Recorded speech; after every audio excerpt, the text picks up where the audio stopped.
안녕하세요. 반갑습니다. 지금부터 수행법회를 시작하겠습니다. 자리에서 일어나 주시기 바랍니다. 먼저 불, 법, 승, 삼보에 귀의하는 삼귀의와 반야심경 봉독이 있겠습니다.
마하반야바라밀다심경 감자제보살행심반야바라밀다 시조견온 계공도일체고에 사리자색불이공공불이 색즉시공공즉시 수상행시역부여시 사리자시제법공상 불생불멸불구부정 부정불감시고 공중무색 무수상행식 무한이비설신이 무색성향미촉법 무한계내지 무해식계 무무명령 무무명지 내지문오사영문오사지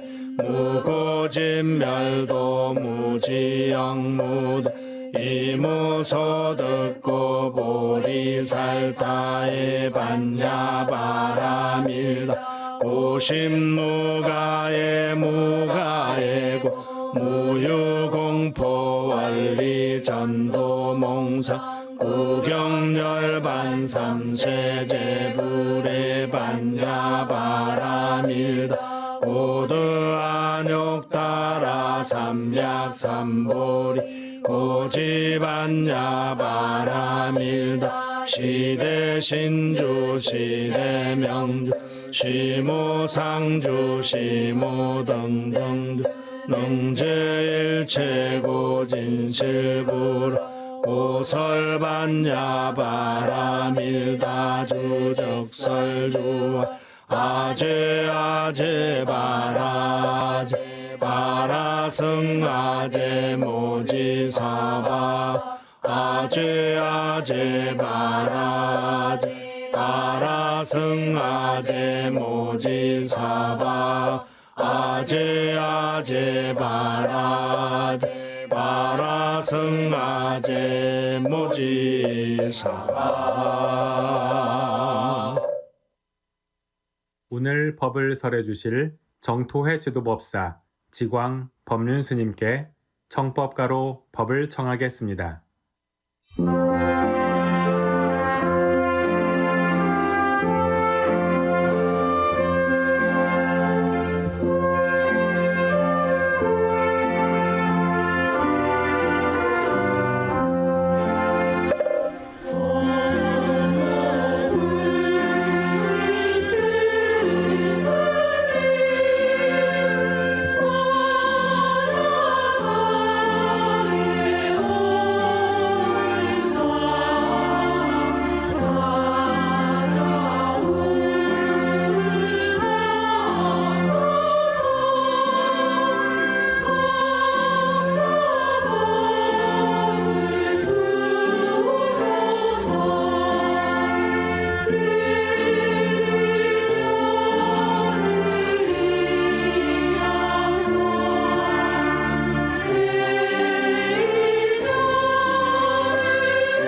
지도 법사님께 3배의 예로 법을 청하겠습니다.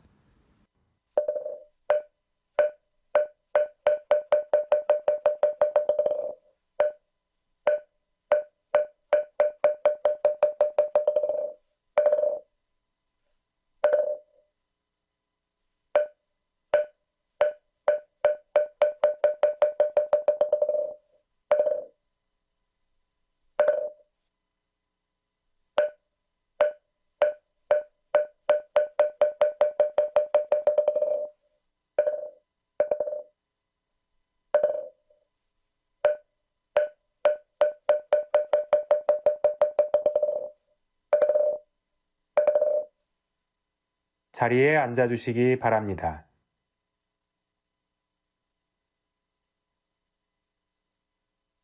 법문을 듣기에 앞서 잠시 입정하겠습니다.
안녕하세요. 정탱이 여러분. 지난 일주일 동안 잘 지내셨습니까? 저희들 이제 농사는 거의 마무리가 다 됐습니다. 추수는 다 하고요. 이제 밭 정리하고 있습니다. 저희들 마지막 정리하는 것, 지난 주말에 또 많은 분들이 와서 봉사도 해 주셨습니다. 잠깐 보고 법회를 하겠습니다.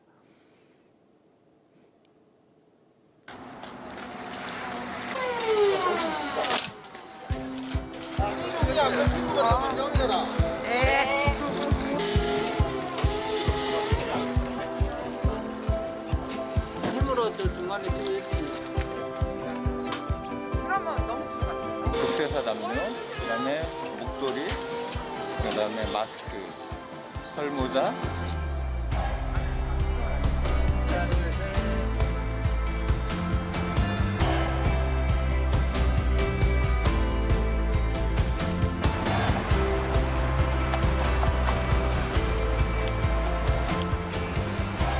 현장에 있습니다. 이러다.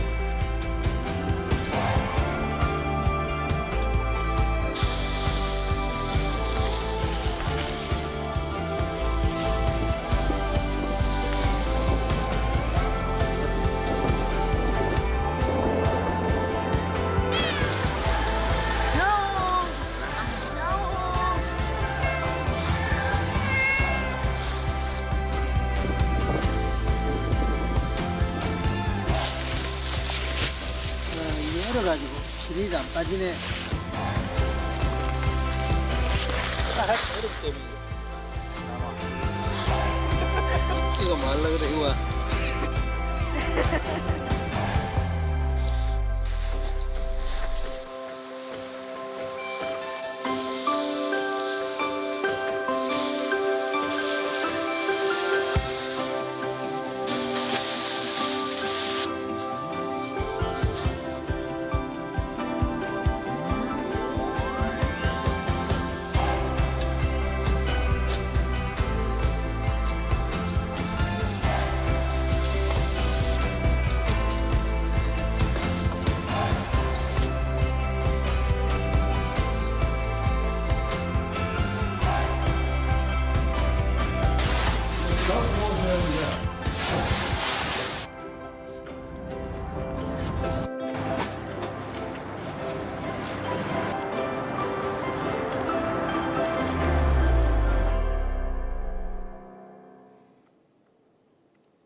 지난 주말 두북 수련원뿐만 아니라 각 실천 장소 어떤 자리에 오셔서 봉사해 준 모든 분들께 이 자리를 빌어서 감사 말씀을 드립니다. 저희들도 이제 거의 마무리 작업이 되고요. 이제 12월 중순 이후에는 이제 정진에 더 집중을 할 시기입니다. 스님들은 이런 겨울 농한기 기간 동안에 3개월간 안거에 들어가는데 저희들은 뭐 3개월 들어갈 수는 없고요.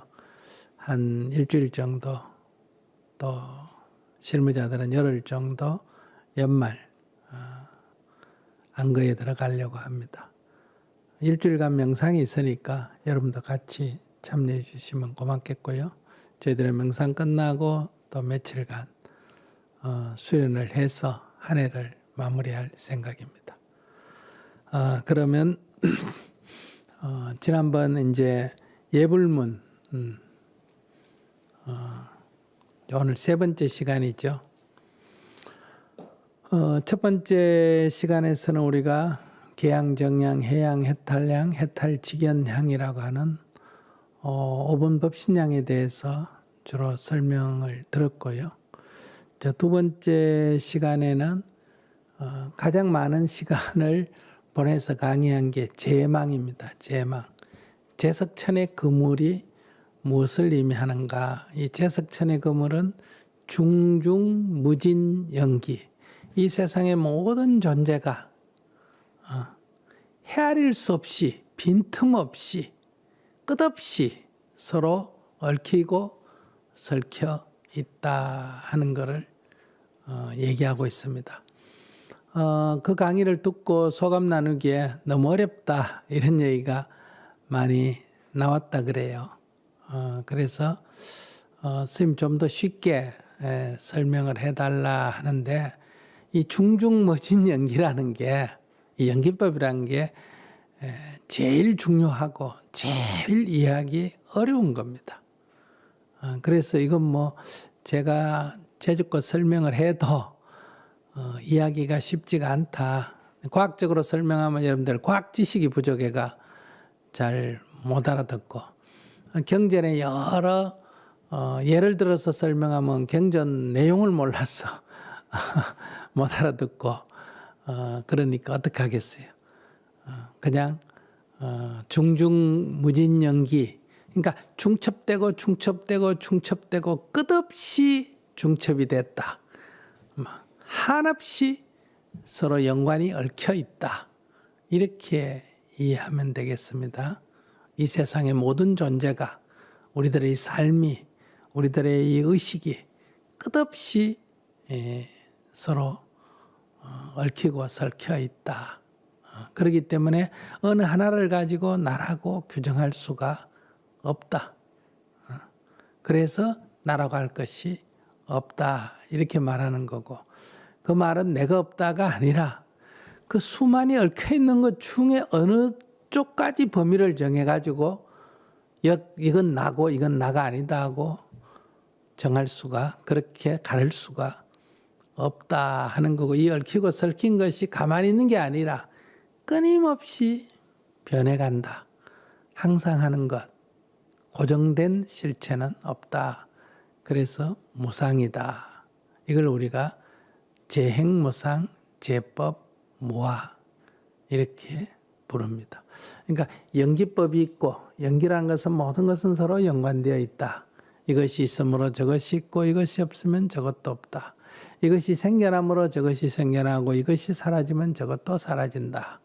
이렇게 말할 수 있는 게 연기법이고 그것을 공간적으로 이것이 있으므로 저것이 있고 이것이 없으면 저것도 없다 하는 것을 정리한 것이 제법무하고 이것이 생겨나므로 저것이 생겨나고 이것이 사라지면 저것도 사라진다 하는 것이 제행무상이다. 이 도리를 알면 괴로울 일이 없다. 열반에 이르게 되고 이 도리를 모르면 괴로울 수밖에 없다. 일체 계고다. 이렇게 말합니다. 그래서 이것을 삼법인 또는 사법인이라고 말한다. 이 법의 도장, 그러니까 이런 내용을 기초로 하고 있으면 예수님이 말했던 공자님이 말해도 진리다, 불교다라고 말할 수 있고, 이것에 어긋나는 얘기를 하면 부처님이 말을 했다고 선하도 그것은 불교가 아니다라고 말할 수 있는 거다, 이런 얘기예요. 그러니까 그렇게 세상의 참모습을 설명한 것이 비유를 들어서 잭서천의 그물과 같다, 이런 얘기예요. 그러니까 이 세상의 불법성 삼보가 이와 같이 아니 계신 곳이 없다, 이런 얘기.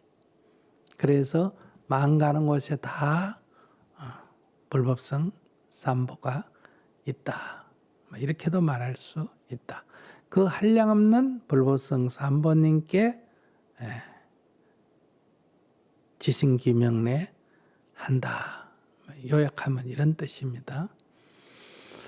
근데 이제 지난번에 서가모니 부처님께 귀하고 서가모니 부처님 외에 시방 3세에 있는 모든 부처님께 귀한다.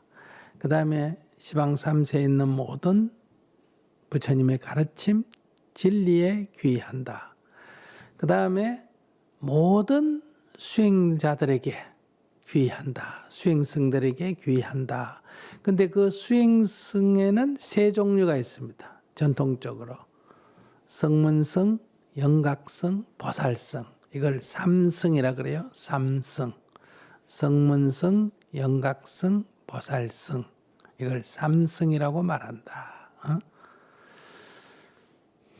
성문승이란 건 뭐냐? 성인의 말씀을 듣고 부처님의 법문을 듣고 깨달았다.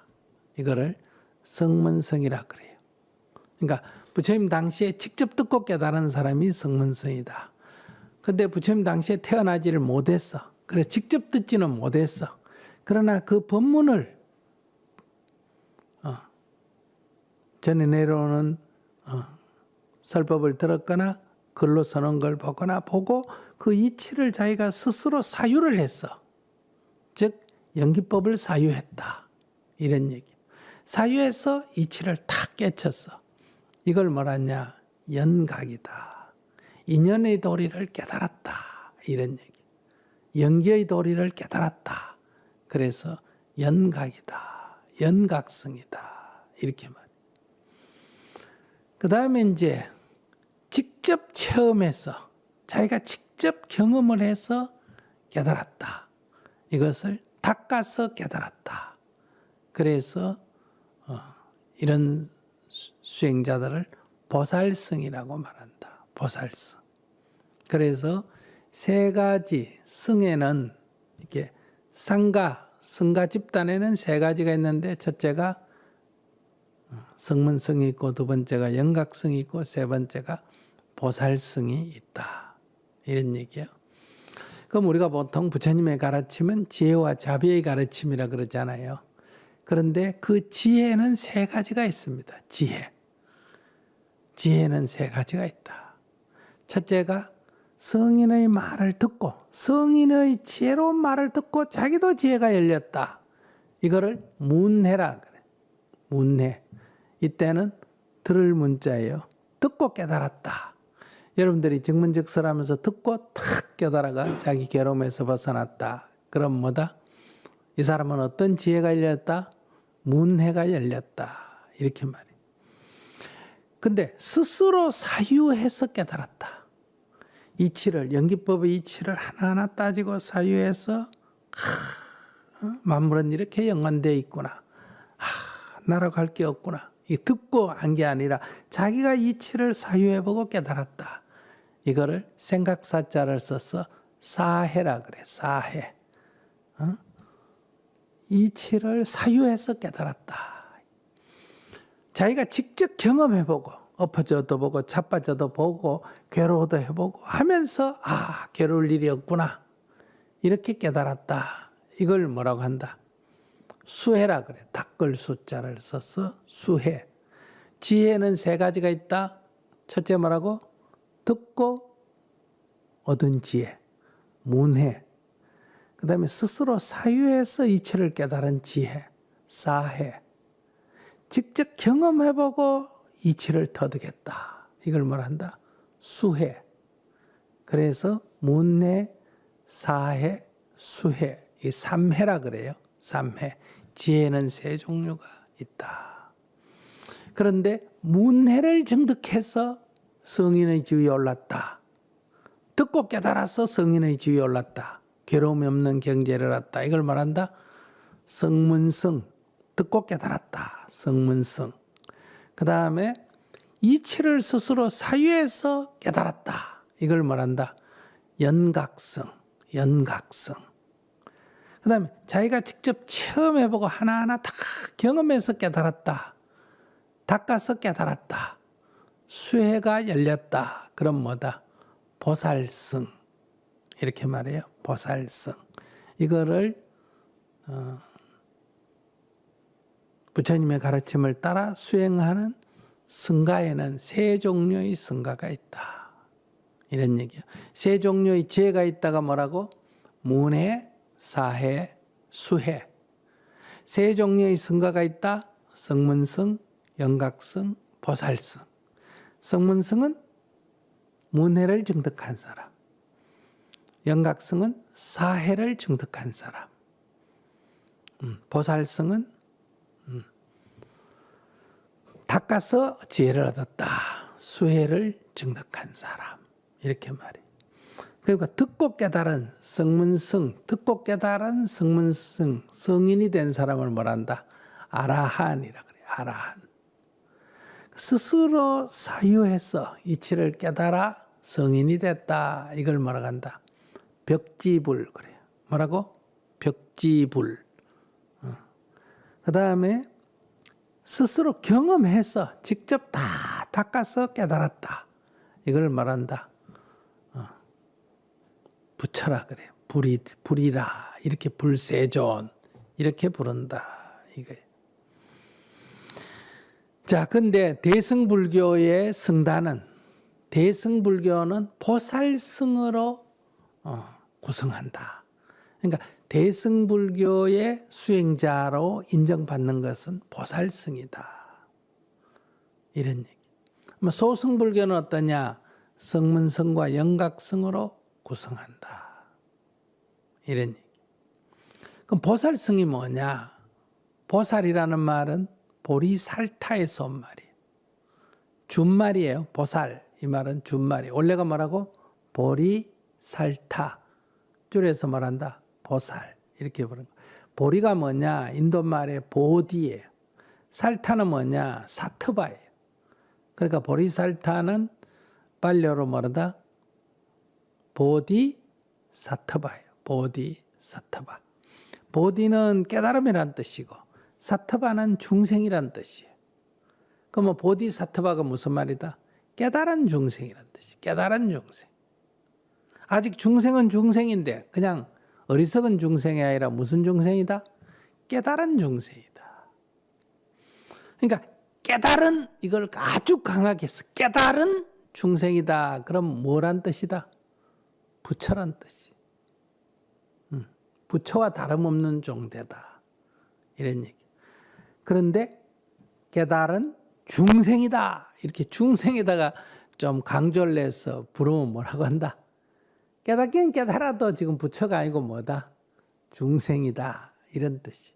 그러니까 그냥 깨달은 중생이라는 것은 중생과 부처의 사이에 있다. 중생으로서 아직은 중생이지만 어디로 가고 있는 사람이다? 부처의 세계로 나아가고 있는 사람이다. 그냥 범부중생, 아무것도 모르는 중생, 어리석은 중생이 아니고 깨달은 중생이야. 보디사트바. 그러면 이 보살이라는 말은 어디서 나왔느냐? 금강경에 보면 발 안욕따라 삼맥 삼보리 이런 말이 나옵니다. 발 안욕따라 삼맥 삼보리. 그러니까 안욕따라 삼맥 삼보디라는 말은 최상의 더 이상 이거보다 더 높은 것이 없는 보편타당한 깨달음 이런 뜻이. 무상 정등각 또는 무상 정변지 이렇게 부르는 거예요. 우리말로 하면 최상의 보편타당한 깨달음. 이걸 깨닫겠다고 마음을 낸 자, 이게 뭐다? 발 안욕따라 삼맥 삼보리심자. 이걸 줄이면 뭐다? 발보리심자. 더 줄이면 뭐다? 발심한 자. 이런 뜻이. 그러니까 여러분들이 나도 수행정정에서 부처님처럼 괴로움이 없는 경지로 나아가겠다고 지금 마음을 탁 내면 뭐한 사람이라고? 발심한 사람이다. 이런 얘기. 그러니까 발심하면 이게 첫 발을 디디던 보살이에요. 중생에서 어디로? 부처의 세계로 첫 발을 내디던 사람. 이걸 갖다 초발심 보살이라 그래. 그러니까 여러분들도 그런 마음을 냈다면 뭐다? 벌써 초발심 보살이다. 그래서 수행정진해서 거의 부처의 경지에 이르렀다. 우리가 볼 때는 부처와 진배 없다. 그러나 아직 완전한 깨달음을 얻은 것은 아니다. 이런 부처가 뭐다? 이런 보살을 우리는 문수보살, 보현보살, 관세음보살, 지장보살, 미륵보살 이렇게 불러요. 거의 부처의 경지에 이르렀다. 그러니까 나도 부처 되겠다. 나도 괴로움 없는 경지에 이르는 사람이 되겠다. 이렇게 마음을 내면 백중에 일의 밝은 성질을 가진 보살, 초발심 보살이라 할 수 있고, 그렇게 해서 백이 부처라면 99 또는 99.9에 이런 사람이 뭐다? 성인의 주에 이런 보살이다. 이거 다 합해서 아직은 보디사트바 보살이에요. 그런 보살들이 누구다? 문수보살, 보현보살, 관세음보살, 지장보살 같은 분들. 그래서 이 지금 네 번째 문장에 우리가 귀승, 수행승들에게 귀를 하는데 그 승이 몇 종류가 있다? 세 종류가 있다. 보살승과 성문영각승이 있다. 그래서 보살승에게 먼저 귀한다. 보살의 행을 닦는 수행자들에게 먼저 귀한다. 그 보살의 행을 닦는 수행승을 뭐라고 한다? 보디사트바, 보살이라고 부른다. 이 보살이라고 불리는 사람 가운데 가장 대표적인 사람이 누구냐? 이걸 4대 보살이라 그래. 뭐라고? 4대 보살. 그것을 첫째가 문수보살, 두 번째가 보현보살, 세 번째가 관세음보살, 네 번째가 지장보살이. 그럼 문수보살은 어떤 사람인가? 지혜가 가장 뛰어난 보살이다. 보살 중에 지혜가 가장 뛰어난, 그러니까 지혜만 따지면 누구하고 똑같다? 부처님과 동격일 정도다. 이 보살을 뭐라고 한다? 문수보살이라 그래. 그래서 앞에 뭐다? 대지, 큰 지혜를 가지신 문수사리보살. 문수사리라는 말은 거기 한문으로 해석하면 안 돼. 이 말은 인도말에서 온 말이에요. 이거는 만주스리, 인도말로 만주스리라는 뜻이에요. 그걸 갖다가 중국식으로 한문어 표기가 우리식으로 읽으니까 뭐가 된다? 문수사리 이렇게 되는 거예요. 그러니까 원래 인도말은 뭐라고? 만주스리. 그럼 이걸 번역하면 어떻게 되느냐? 사람 이름은 번역 안 하는 게 좋죠. 근데 굳이 번역한다면 아주 미묘한 덕을 갖춘 자. 그래서 뭐다? 묘덕. 아주 미묘한 지혜를 갖춘 자 등의 우두머리 가장 높은 자다. 그래서 뭐다? 묘수. 이렇게 불러요. 다음에 유수, 보수, 길상 이렇게 불러요. 그러니까 우리 법사님 중에 뭐예요? 묘닭, 묘수, 유수, 뭐예요? 보수 이런 법사님들 계시죠. 이건 다 뭐를 번역한 말이다? 문수보살을 우리말로 번역한 뜻이에요. 그러니까 인도 말은 뭐다? 문수사리 이건 인도 말이고 원어 발음은 우리식으로 읽는 거고 원어 발음은 만주스리 보디사ttva 우리식으로 읽으면 문수사리 보살 뜻은 미묘한 덕을 갖춘 자 미묘한 지혜를 갖춘 자 중에 가장 우두머리 묘길상 아주 묘한 성스러운 자 이렇게 번역이 될 수 있는 뜻이다 이런 얘기예요. 그래서 지혜제일 문수사리보살 문수사리보살은 비로자나불 이제 이렇게 얘기하기 여러분들 또 어려워지네. 이 부처님 가운데 서가모니 부처님은 이 세상에 몸을 나타서 드러난 보살 이걸 뭔다 화신이라 그래. 화한 몸이다. 그런데 모양도 형상도 없는 본래의 부처의 몸 이걸 뭐란다? 법신이라 그래요. 법신. 법신보살의 이름이 뭐다? 비로자나불이에요.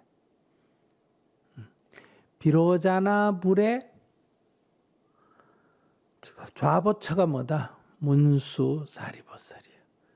비로자나불의 우보처, 우리 불상을 모시면 가운데 비로자나불을 모시면 한쪽에 뭐다? 문수사리보살, 한쪽에 보현보살을 모시고 문수보살은 지혜를 상징하고 보현보살은 행을 상징한다.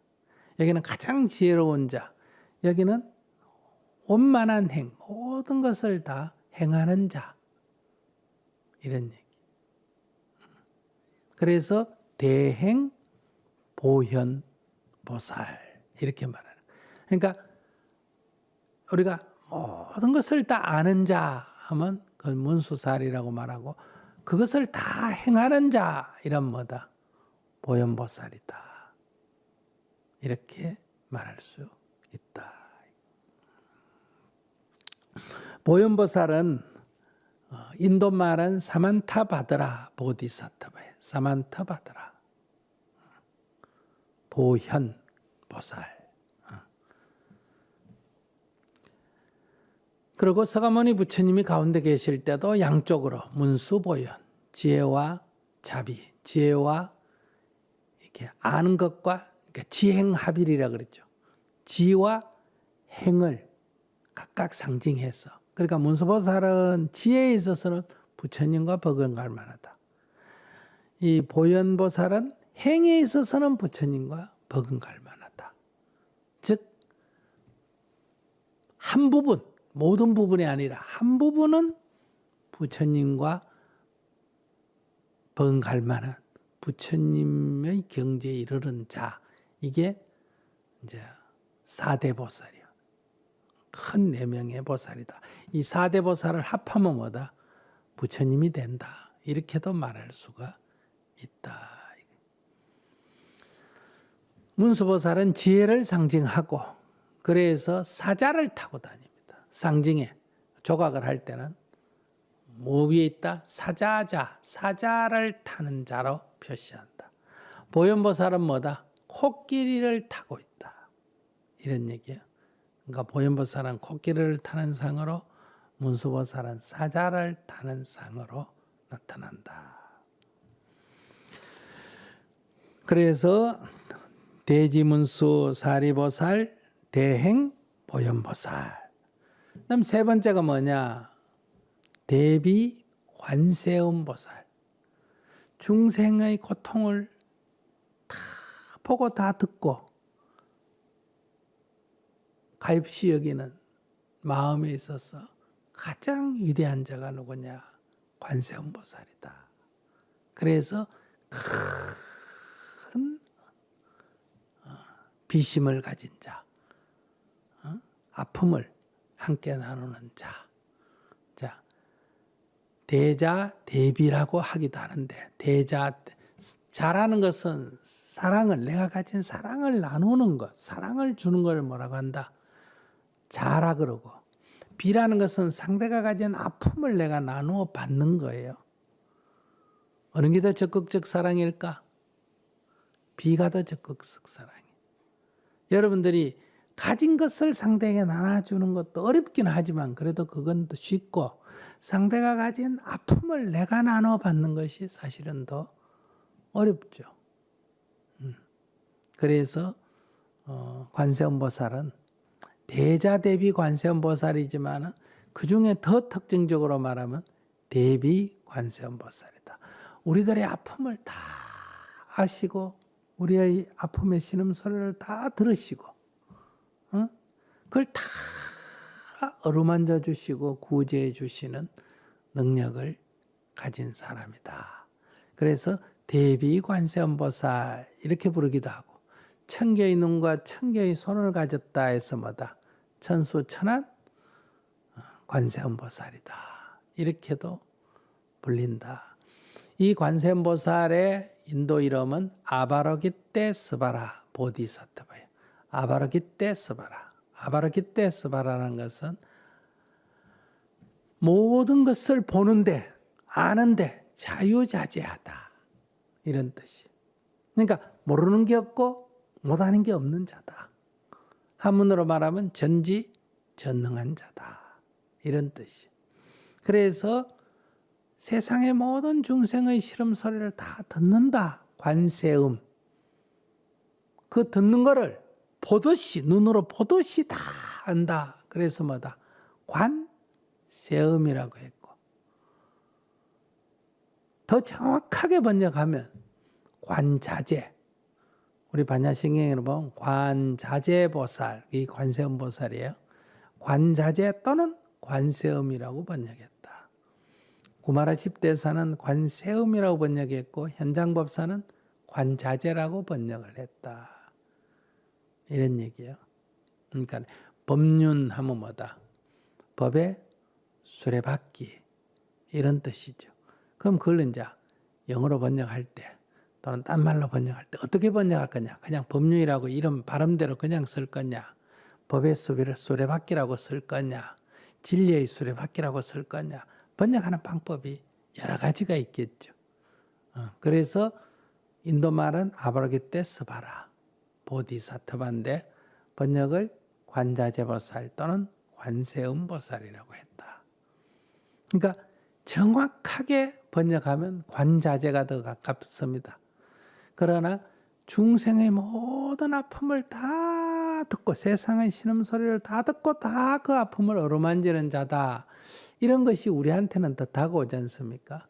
그러니까 세상 사람들은 관세음을 더 선호하는 거예요. 관세음보살 이거를. 그래서 우리에게 이렇게 이치를 공부하는 사람에게는 관자재가 더 많이 쓰이고 반야신경 같은 데 이런데 그런데 기도하는 사람한테는 뭐가 더 많이 불린다? 관세음이 더 많이 불린다. 이분은 특징이 뭐다? 대비 관세음 보살이다. 이런. 그 다음에 이제 네 번째 보살이 뭐다? 지장보살이에요. 지장보살. 지장보살은 지옥에 있는 중생을 다 구제한다고 원을 세웠다. 지옥에 구제받지 못한 한 중생이라도 남아있는 한 나는 성불하지 않겠다고 원을 세운 보살이다. 그러니까 여러분들이 지장보살의 그 원을 여러분들이 믿을 수 있다면 여러분들이 지옥 갈 걱정은 안 해도 되겠죠. 왜 그럴까? 내가 지옥에 있는 한 누구도 성불 못한다. 지장보살 성불 못한다. 지장보살 지가 성불하려면 누구부터 구해놓고 성불해야 된다. 나부터 구해놓고 성불해야 된다. 그러니까 내가 지옥에 가면 내가 더 답답하겠나 지장보살이 더 답답하겠나 지장보살이 더 답답하다. 이런 논리가 성립한다. 그래서 지장신앙을 갖는 사람은 지옥에 가는 것을 두려워하지 않는다. 왜? 지장보살이 다 보살펴 줄 것이기 때문에. 그래서 이 지장보살은 이 죽은 사람, 그러니까 지장보살의 원은 그렇게 원을 세워서 중생을 구제하겠다는 뜻이지 지옥 중생만 구제하겠다는 뜻은 아니에요. 아시겠습니까? 그러니까 지옥에 한 중생이라도 남아있는 한 나는 성불하지 않겠다는 그런 정도의 큰 원을 세워서 중생을 구제하니까 그 나쁜 짓하고 악독한 짓 한 그것도 내가 안 빠뜨리고 다 구제하겠다니까 우리 같은 사람이야 당연히 구제해 주겠죠. 그러니까 지장보살은 꼭 지옥 중생 또는 내생에 구제하는 것만 아니에요. 그러나 우리가 지장 신앙을 가질 때는 지옥에 간 중생 우리 조상을 구해 주십시오. 돌아가신 분 지옥에 안 가게 해 주십시오. 할 때 지장보살을 부르다 보니 이제 현세에 어려운 일이 있을 때는 죽은 누를 부르고 관세음보살을 부르고 죽은 뒤에 어려움을 이제 도움을 요청할 때 누굴 부른다?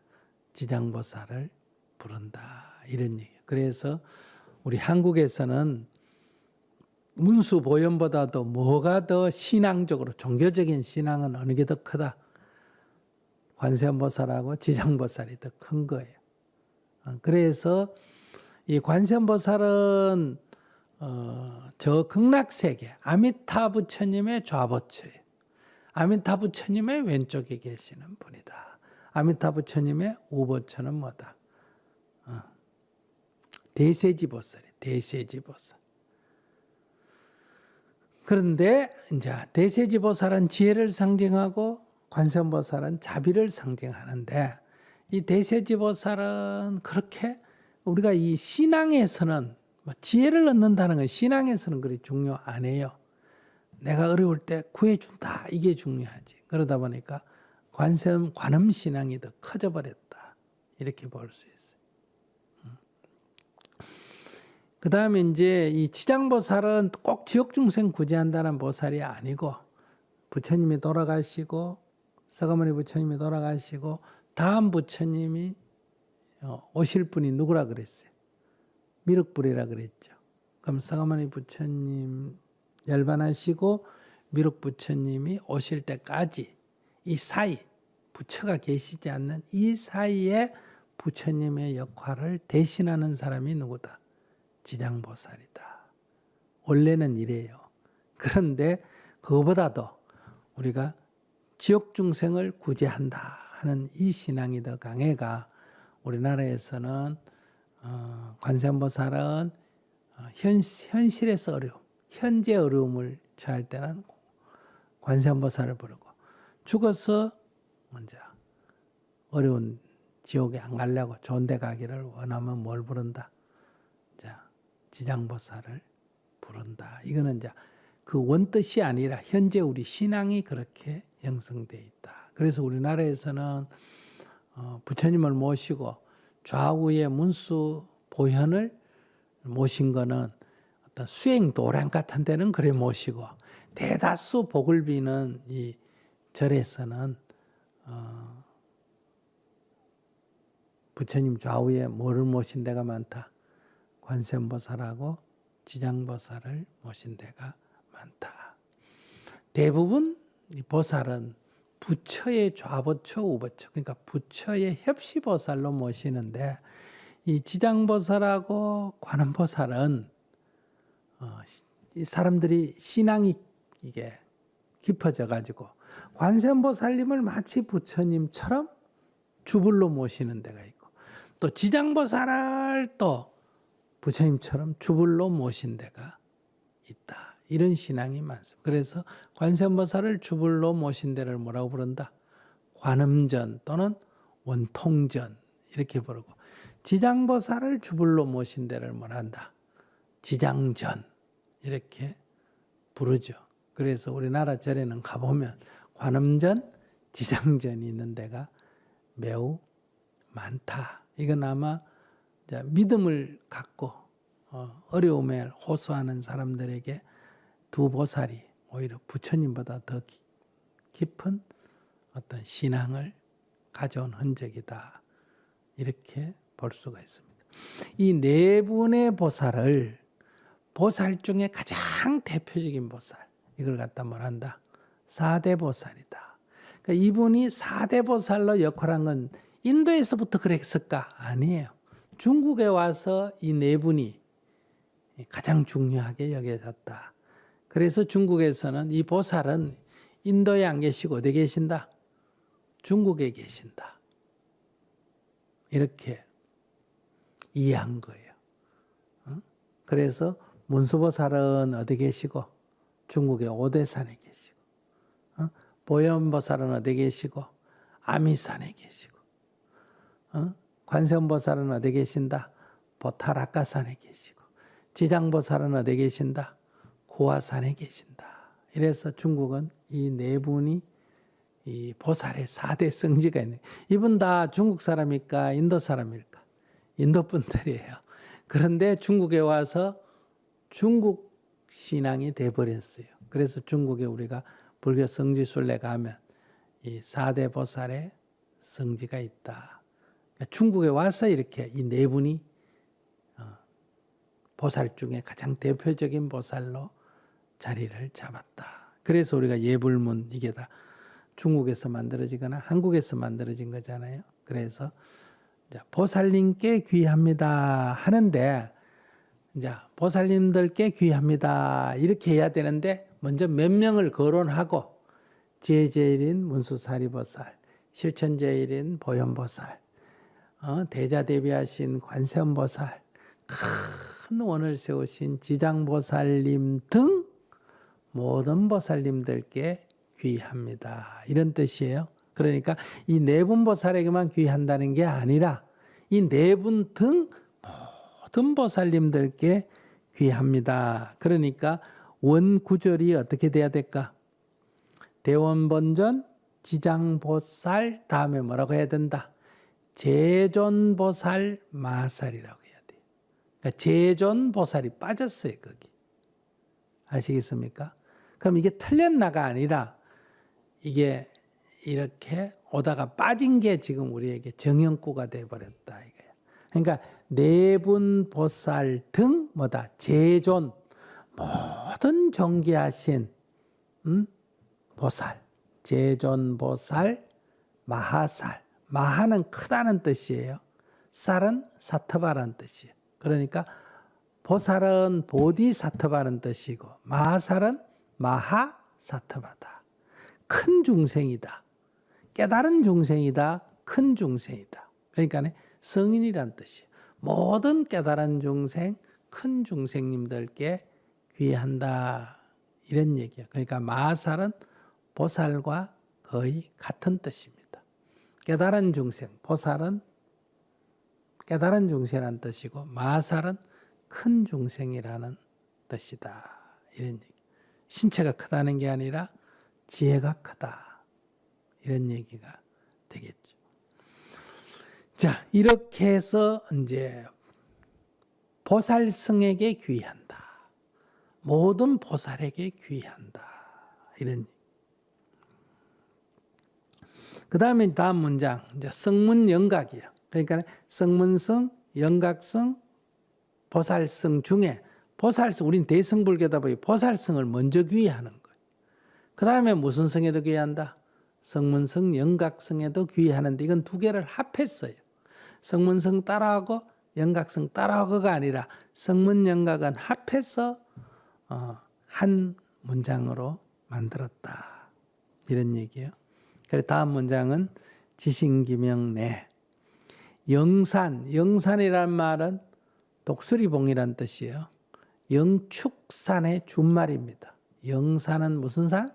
영축산. 영축산은 무슨 뜻이라고? 독수리봉 이런 뜻이. 영축산 또는 영취산 이렇게 불러요. 한문으로.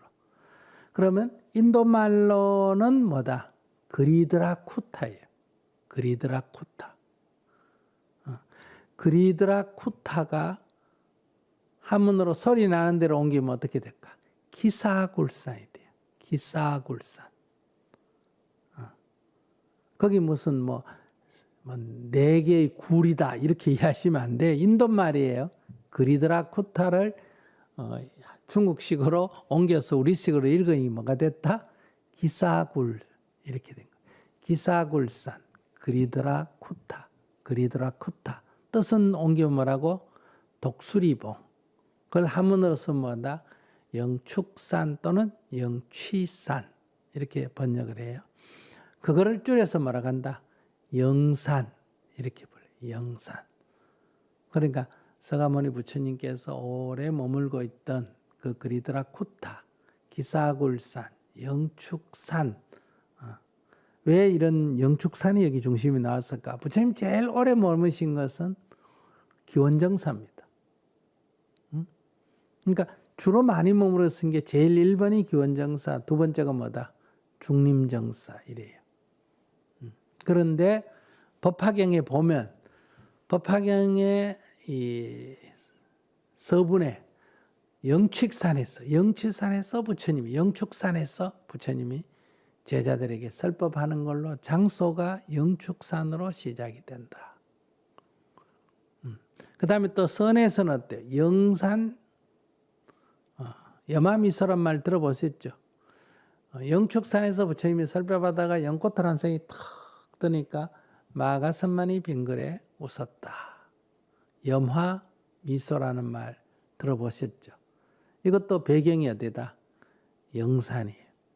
그래서 영산에서 이 말이에요. 영축산에서 부처님 당시에 말이에요.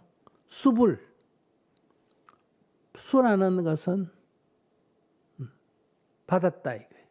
뭘 받았다? 부처님으로부터 부촉을 받았다. 법을 부촉받았다. 부처님의 법을 받은 사람들이다 이 말이에요. 그게 누구다? 10대 제자. 부처님의 수많은 몇만 명 되는 제자 중에 가장 대표적인 제자를 뭐라 그런다? 10대 제자라 그런다. 이 10대 제자는 다 무슨 성일까? 성문성에 들어갑니다. 직접 법문을 듣고 깨달은 자들이니까. 성문성으로 깨달음을 얻은 사람은 아까 아라한이나 한다 그랬죠. 수많은 아라한 중에 가장 대표적으로 10분을 든 거를 부처님의 10대 제자라 그런다. 그 첫째가 뭐다?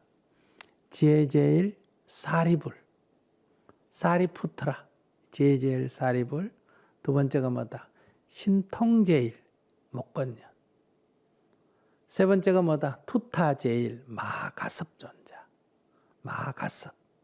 투타란 것은 아주 검소하게 가장 청변하게 살았다. 이런. 그 다음에 네 번째가 뭐다? 아나율, 아니루따입니다. 천안제일, 그러니까 수행을 하다가 비록 눈은 멀었지만은 하늘의 눈을 얻었다 하는 천안제일, 아나율. 그리고 다섯 번째가 해공제일, 그러니까 제법이 공한 도리를 가장 잘 아는 자가 누구다? 수부티 또는 수보리라 그래. 수보리. 우리 그래서 금강경의 주인공이 누굽니까? 수보리지 않습니까? 수보리 존자가 부처님께 질문하는 걸로 나오죠. 그 다음에 이제 논이 제일, 가전년, 논이. 그러니까 이렇게 논리적으로 탁 이교도들하고 막 진리에 대한 논쟁을 할 때 가장 논리 정연하게 해서 상대를 논박하고 그 토론에서 불법의 위대함을 보이는데 최고인 사람이 뭐다? 가전년. 이거는 다른 이제 이교도하고 막 토론을 해서 언제나 불법의 위대함을 보이는 게 논의제일이고, 그 다음에 일반 중생들에게, 일반 사람들에게 설법을 잘해가 막 감동을 받아 깨닫도록 하는 게 가장 잘하는 사람이 누구다? 부르나 존재. 설법제일, 부르나. 그 다음에 지계제일, 계율을 그대로 지키는, 실천을 가장 완벽하게 하는 사람이 뭐다? 오빠리.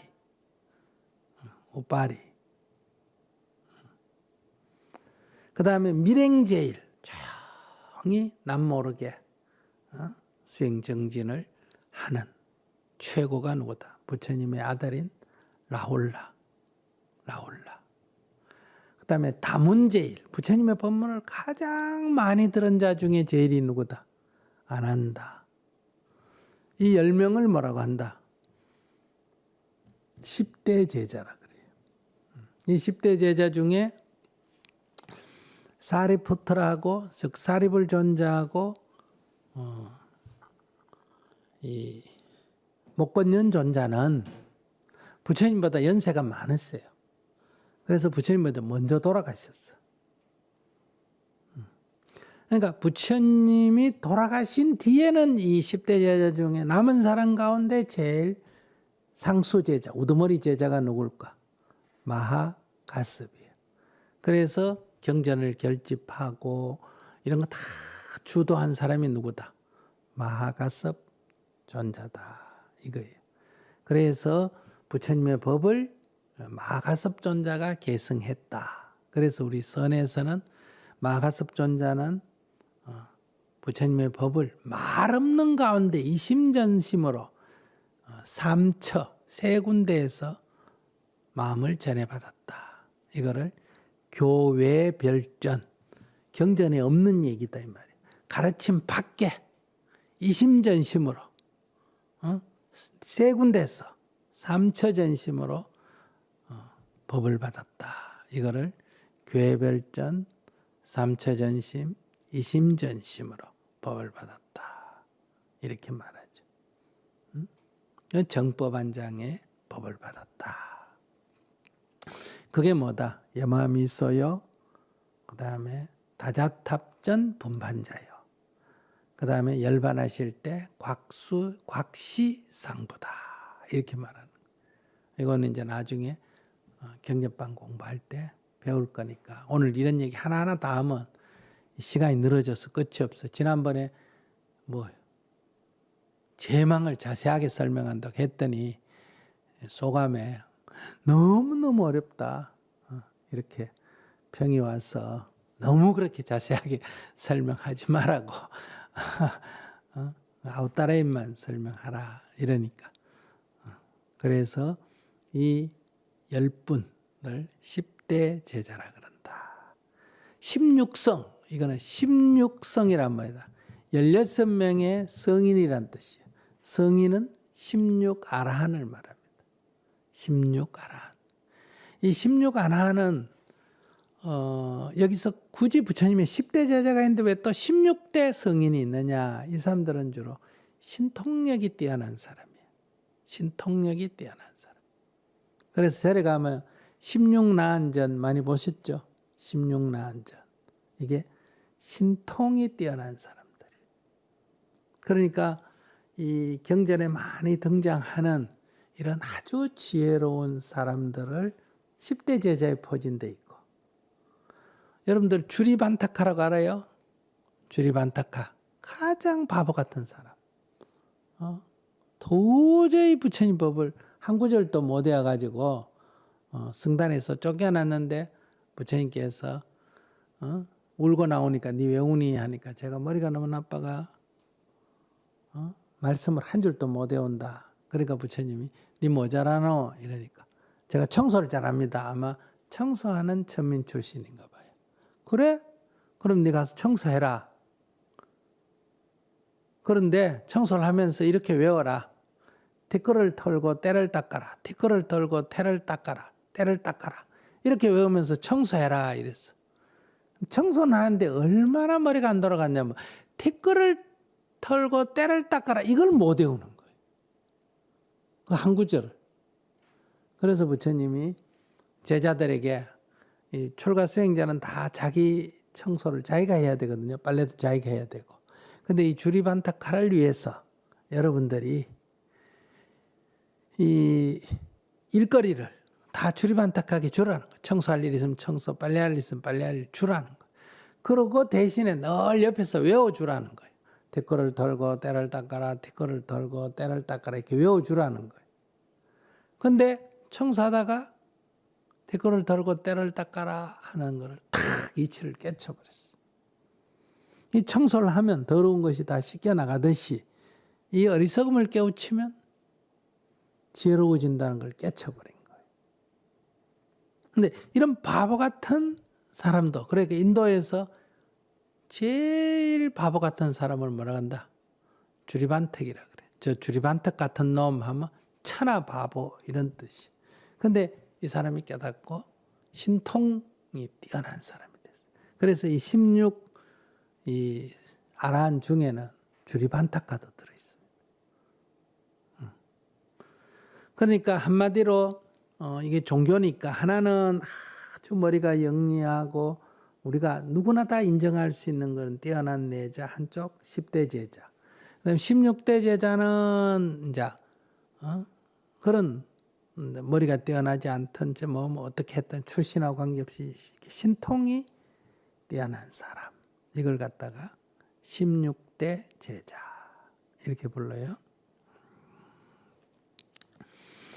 자, 그 다음에 이제 16성, 그 다음에 500성. 500성인, 500아란이라는 뜻이에요. 그럼 500은 어디서 왔을까? 이 500은 부처님이 열반에 드시고 부처님의 말씀을 다 모아야 됐어요. 왜냐하면 부처님 열반에 드시고 한참 있다가 엉뚱 사람이 나 부처님께 이런 말 들었어 하고 이렇게 나와가지고 막 진위 논쟁을 하는, 그래서 분쟁이 생길 위험이 있다. 그래서 다 모여가지고 이 부처님의 말씀을 하나하나 검증해가 요거는 부처님의 말씀이다, 이건 아니다 이렇게 정할 필요가 있었어요. 자, 그럴 때 여기 참여할 사람이 너무 많아서 몇만 명이 참여하자니까. 근데 그런 사람이 모일 장소도 없고 그런 모일 때 밥을 얻어먹기도 어렵잖아요. 그래서 마가섭 존자가 500명으로 제안을 했어요. 깨달은 자, 아란의 지위에 이른 사람만 자기겠다. 이렇게. 그래서 아란을 다 모으니까 499명이에요. 근데 아란존자는 당연히 참가할 줄 알았어. 자기는. 왜? 부처님을 시봉했고 제일 많이 들었으니까. 근데 아란존자는 부처님의 법문은 많이 듣는데 깨닫지를 못했어. 즉 수다원과 사담과 이런 건 얻었는데 뭘 못 얻었다? 아란의 경지에 이르지 못한 거예요. 그래서 마가섭 존자가 빼버렸어. 제외시켰어. 그래서 일주일간 용맹정진을 해서 마침내 깨달음을 얻고 마지막으로 이 모임에 합류했다. 이런 전해 내려오는 얘기가 있습니다. 이렇게 해서 이제 500명이 모였는데 누가 이 부처님의 법문은 아난이 제일 많이 들었으니까 아난이 초안을 내고 그러면 이제 스님들이 인정을 해주는 거예요. 그건 맞다 아니다 이렇게. 그다음에 이 실천 행위에 대해서는 우빠리가 제일이에요. 그래서 우빠리가 초안을 내고 사람들이 검증을 하는 거예요. 그 500명이 모여서 하나하나 다 검증을 해서 경과율을 결집을 했다. 이걸 제1결집이라 그래요. 이럴 때 참가한 청중이 몇 명이다? 500명이다. 그래서 500성 이렇게 말합니다. 또 이제 법화경에서 500아란이 부처님으로부터 미래 부처가 되리라 수기 박는 얘기가 나옵니다. 그래서 거기서 500명이 왔다. 이런 얘기도 있는데 가장 중요한 거는 500이라는 숫자는 딱 500명이라는 뜻이 아니라 많다는 뜻이에요. 그리고 부처님 당시에 이 명상 같은 거 이렇게 안거를 할 때 최대 집단을 500명으로 돼 있습니다. 뭐 더 될 수도 있겠죠. 근데 주로 보면 500명이라고 나오고 있다. 그래서 여기에 막 결집할 때 모인 것도 그래서 500명이 아니었겠냐. 그래서 500성. 여기 성이라는 것은 성인이라는 뜻입니다. 그럼 성인이라는 호칭을 받으려면 뭐가 돼야 된다? 아라한이 돼야 되는 거예요. 그러니까 어떤 때는 아라한이라고 어떤 때는 뭐라고 했다? 성인이라고 표현을 했습니다. 같은 뜻입니다. 그 다음에 여기 이제 독수성, 홀로 스스로 닦아서 깨달았다. 이게 뭐다? 독수성이에요. 이 사람이 영각성이에요. 이거는 부처님 뒤에 부처님 당시가 아니고 부처님 뒤에 부처님 열반하시고 난 뒤에 부처님의 설법을 스스로 사유해서 깨달았다. 이걸 뭐라고? 연각성 또는 한문으로 붙이면 뭐란다? 독수성 이래요. 그러니까 여기에는 성문 연각이 다 들어있죠. 그뿐만 아니라 1200 제대, 여기는 제자는 모두 제자죠. 모든 대아란 큰 아란들 이런 얘기야. 그러니까 대비구 이러듯이. 그럼 1200 숫자는 어디서 왔느냐? 이 초전법륜지인 사르나트 녹야원에서 오비구를 첫 번째 교화했죠. 그 다음에 야사등 5친구, 야사등 어때요? 50인의 친구. 그러니까 야사와 야사 친구가 55명이고 처음 깨달은 법을 듣고 깨달은 자가 5명이니까 몇 명이니까 60명이죠. 그 다음에 부처님께서 우르벨라 가섭 등 1,000인을 교화했지 않습니까? 그럼 1,000명이죠. 그 다음에 왕사성에 가서 중림정사에 계실 때 사리푸트라와 목걸련 제자 등 200명. 그러면 얼마다? 1260명인데 대강 1250인이다. 이런 설이 하나 있고 아니다.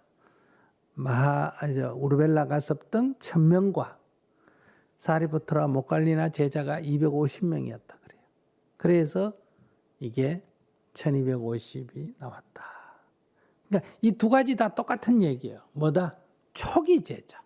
부처님이 성도하고 3년 안에 출가한 스님들이니까 교단의 발전사에서 보면 원로들. 그러니까 1250인, 금강경이 1250비구라고 나오잖아요. 여기서는 50은 떼버리고 1200 제대 아라한.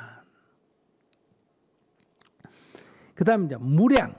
이것만이 아니라 무량, 한량이 없는 자비하신 성인들.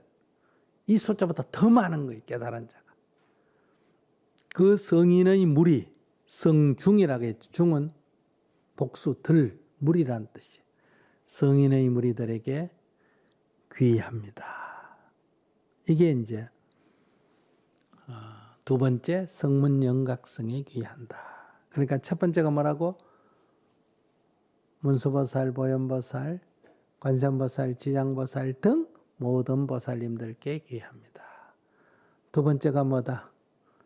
부처님 당시에 영산에서 법을 받은 10대 제자, 16대 제자, 500대 제자, 스스로 깨달으니 1200 제자, 그 외에 한량없는 모든 깨달은 자들께 귀합니다.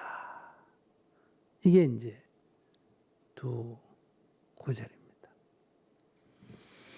그럼 이제 함께 한번 해보겠습니다. 지심귀명래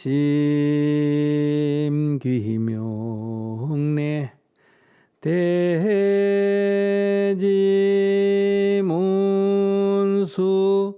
사리보살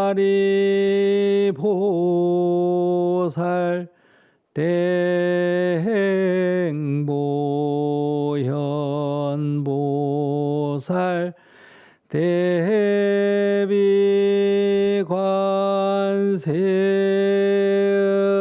대비관세음보살 대원본존 지장보살 마살 지심기명래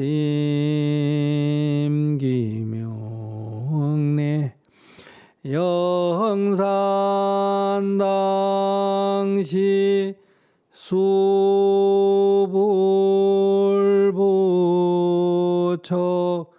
10대 제자 16성 500 수성 내지 1200제대하란 무량자비 성주. 이런 식으로 이제 우리가 예불을 합니다. 내가 목소리가 하도 안 좋아서 목소리 좋은 유수님 목소리를 녹음으로 들었더니 괜찮으니만 스님 목소리를 하세요. 이렇게 댓글이 올라와서 안 좋은 내 목소리로 그냥 했습니다. 자, 여기까지 하고 질문 받겠습니다. 질문하세요. 스님 안녕하세요. 네. 네, 스님 법문 잘 들었습니다. 다른 게 아니고 500나안에 대해서 스님 말씀 듣다가 갑자기 생각이 났는데 이 절에 가면 그 500나안전이 있거든요. 네. 거기 500나안전이 있는데 거기서 예수 보살님이 제가 있는 걸 제가 봤습니다. 그런데 정말 예수 보살님이 저희가 생각하는 예수 보살님인지 갑자기 궁금해서 예, 스님께 여쭙니다. 뭐 그렇게 생각할 수도 있고 아닐 수도 있고 그래요. 왜냐하면 이런 우리가 예불문이다, 500명이다, 10대 제자다, 이게 부처님 당시에 부처님이 딱 10대 제자를 인정했을까? 후대 많은 제자 중에 자기들이 뽑아가 10대 제자라고 이름을 붙였을까? 어느 쪽일 것 같아요? 부처님이 태어나자마자 한 손을 하늘 나고 한 손을 땅을 떨고 천상추하 유아독존이라고 말했을까? 후대 부처님 정기를 쓰는 사람이 그렇게 썼을까? 그렇게 쓴 거예요. 아시겠죠? 그러니까 부처님 당시에 10대 제자를 탁 포진했다 이렇게 생각하면 안 되고 수많은 제자들이 있는 중에 후대에 가서 그 특징을 살려가 이분들이 10대 제자다. 또 이런 신통력을 16명을 뽑아가 16대 제자다. 그러니까 이 16대 제자, 10대 제자는 뭐 이름이 중간에 바뀌는 게 없는데 16대 제자도 이름이 똑같을까? 어떤 기록에 다를까? 다를 수도 있고 500대 제자는 더 다를 수도 있고 그러니까 이게 중국에 와서 또 추가되기도 하고 아시겠습니까? 어떤 사람 빠지고 어떤 사람 더 들어가고 이러다 보니까 뭐 중간에 예수님 얼굴 비슷하고 이름이 비슷한 사람을 누가 예수님도 그 속에 들어있다 이렇게 했을 수도 있고 또 아닐 수도 있고 저는 그렇다고 생각해요. 그래서 예수님이 거기에 있든지 없든지 그건 별로 중요한 거 아니다. 이렇게 생각을 합니다. 그리고 예수님은 부처님보다 얼마 후에 태어나신 분이다. 500년 후에 태어나신 분이다. 이렇게 볼 수 있습니다. 여기 우리 나한전에 모시는 500대 중국에서 넘어왔기 때문에 500대 제자 중에 신라 스님도 2분 들어있습니다. 그러니까 후대에 만들어지다 보니까 그렇다면 누가 중간에 예수님도 넣었을 수도 있다. 또 이렇게도 볼 수가 있어요. 네, 다음 질문. 네, 구미지회 김홍김님 말씀해 주세요. 예, 스님 법문 잘 들었습니다. 예, 저는 법문 중에 갑자기 궁금해졌는데요. 아까 500성 설명해 주실 때 안한존자 말씀하실 때 안한존자는 아라한가를 못 얻었다고 말씀하셨는데요. 그때는 요즘 같으면 뭐 시험이 있어가지고 뭐 이렇게 나눌 수 있다는데 그때 수다원가라든가 사담, 아라한 이런 것들은 어떤 기준으로 이렇게 나누게 되었을까? 안한존자가 그걸 깨닫지 못했다는 것은 어떻게 알았을까? 갑자기 궁금해졌습니다. 질문합니다. 네, 그것도 뭐 제가 볼 때는 이런 건 얘기는 다 언제 만들어진다. 당시에 만들어질까? 후대에 만들어질까? 후대에 만들어지고 안한존자가 뭔가 좀 부족한 것 같이 자꾸 얘기하는 이유가 어디 있을까? 이 여성 출가를 할 때도 부처님은 안 된다고 했는데 안한존자가 가서 얘기가 여성 출가 허락을 얻었다 이렇게 돼 있지 않습니까? 그러니까 이 안한존자가 뭔가 좀 부족하다 이런 허물을 해야 여성 출가를 없앨 때 나온 얘기 아니겠느냐 부처님이 허락한 여성 출가를 중간에 없애려고 하니까 명분이 없잖아요. 그런데 인도 사회가 부처님이 열반하고 한 500년 정도 더 지나가지고 500년에서 1000년 사이가 굽타 왕조거든요. 이 굽타 왕조 때 인도의 계급 제도가 아주 더 차별이 심해지고 여성 차별이 더 심해지는 그런 사회인데 불교가 여성 출가를 허용한다 하면 사회에서 이게 지탄을 받기가 쉽다. 그러면 이거를 없애야 될 거 아니겠어요? 없애는데 부처님이 한 걸 없애면 어떡해요? 그럼 부처님을 불완전하다고 말해야 되잖아. 그럼 이 허물을 누구한테 덮어 씌워야 된다. 안한존자에게 덮어 씌우려니까 부처님은 거부했는데 안한존자가 이렇게 자꾸 해가지고 허용을 받았다. 그래서 부처님께서 허락을 해주면서도 내 법이 빨리 이게 망하겠구나 이렇게 말했다. 이런 식으로 들어온 거는 다 역사란 거는 사실인 경우도 있지만 대다수 역사는 지금 시점에서 그 시대를 보고 역사를 또 기록을 하고 평가를 하거든요. 그래서 이게 2500년이나 지났기 때문에 우리는 그런 얘기로 그냥 보면 되는데 두 가지 진짜 안한존자가 제대로 못 깨달았다고 볼 수도 있어요. 왜? 시봉하고 듣기만 하고 듣기만 하는 사람이 실천이 잘 안 될 때가 있어요. 많이 알다 보면 오히려 체험을 못할 수가 있어서 그럴 가능성도 있고 두 번째는 안한존자가 뭔가 부족하다는 것을 강조하려고 한 데서 나온다. 뭐 역사적으로 보면 부처님의 교단이 이 원칙론자인 이 마가섭을 따르는 파 이게 이제 지역으로 따지고 왕사성파라고 할 수 있어요. 이 사람들은 다 왕사성 출신이에요. 그 다음에 이제 일종의 이제 사위성이나 안 그러면 이 석가족파 부처님의 친족들 거기 아니루따도 있죠, 아난다도 있죠, 우빠리도 있죠, 뭐 여기 저기 많거든요. 그러니까 브루나도 있죠. 그러니까 아마 이게 교단의 어떤 그런 교파 나중에 이제 이 후대에 가면서 이제 파가 상당히 분열해가 파가 많이 생기는 그런 과정에서 나왔을 수도 있지 않느냐. 그러나 이 스토리는 어쨌든 안한존자가 못 깨달아서 어쨌든 거기에 참여 못하다가 이제 안한존자는 꼭 해가 이 법을 거기 확인을 해야 되니까 안한존자 제일 많이 들었으니까 그래서 일주일간 용맹정진을 해서 깨달았다. 이렇게 돼 있고 그 다음에 뭐 수단, 사담, 아남, 아라한 이렇게 한 것도 부처님 당시부터 그렇게 구분을 했는지 아니면 후대에 그렇게 나눴는지는 경전 기록이 다 후대에 이루어지잖아요. 그러니까 그걸 우리가 정확하게 알 수는 없지만 일반적으로 우리가 불교사에서 배우는 거는 이제 초견성 이치를 탁 깨달았다. 그러나 딱 깨닫기는 깨달았지만은 이제 현실 속에서는 그게 늘 안 되는 거예요. 이걸 이제 수다원이라 그래. 그 다음에 이제 사담이라는 거는 이제 그렇게 늘 연습해 가다가 앞으로 한 번만 더 실수하면 어때요? 두 번 실수하지 않는 경지까지 왔다. 그럼 뭐다? 이제 수다원 사담이라 그래. 사담은 뭐 일왕래라고 보냐. 일왕래. 한 번만 더 윤회한다 이런 뜻이에요. 그 다음에 이제 세 번째가 아나함은 불한이라 그래. 다시는 이제 실수 안 한다. 이번 실수하는 것으로 끝이다.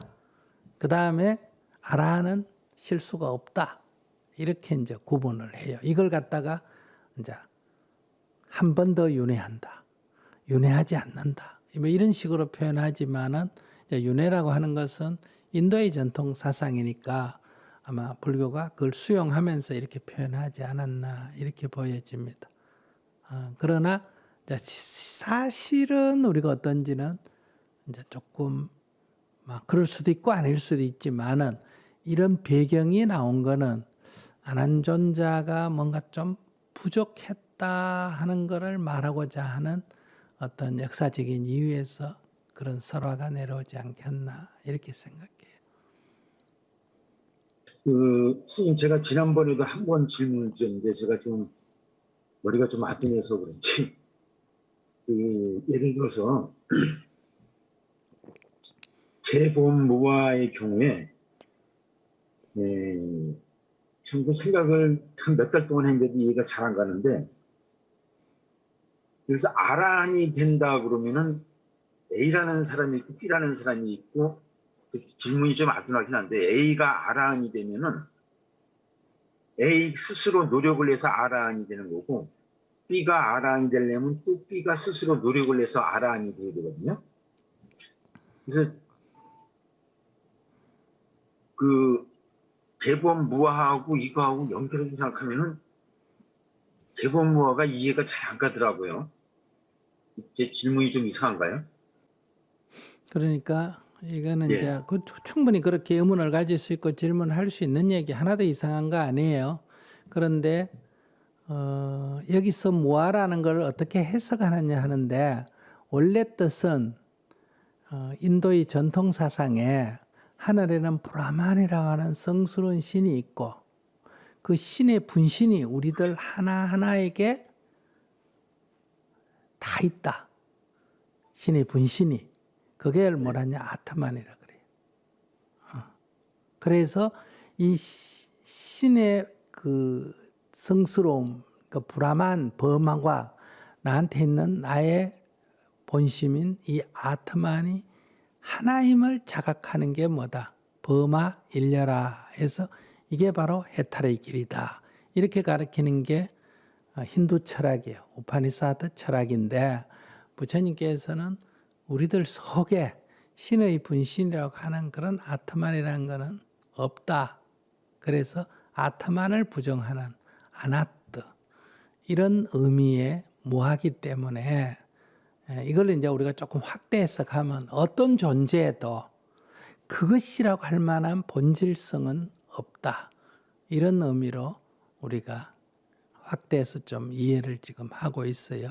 원래 오리지널은 신의 분신이라고 할 아트만이라는 것은 없다. 그래서 아나뜨, 아트만을 부정하는 아나뜨 이렇게 말하는 거예요. 그러니까 윤회의 주체라고 할 수 있는 이런 거는 없다. 이런 의미다. 이런.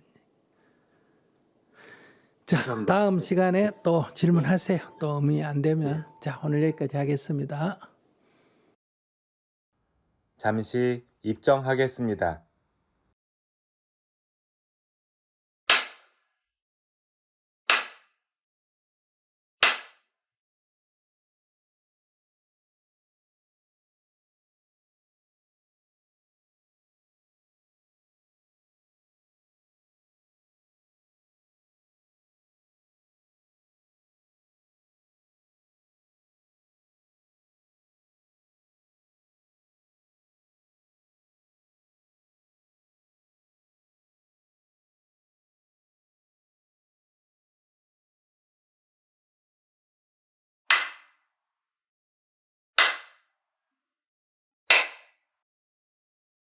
어느새 겨울, 몸도 마음도 추울 때 있으시죠? 몸이 추울 때 옷을 껴입지만 마음이 추울 땐 어떻게 하시나요? 광주 행복시민 이지님의 UCC 영상 같이 보시겠습니다.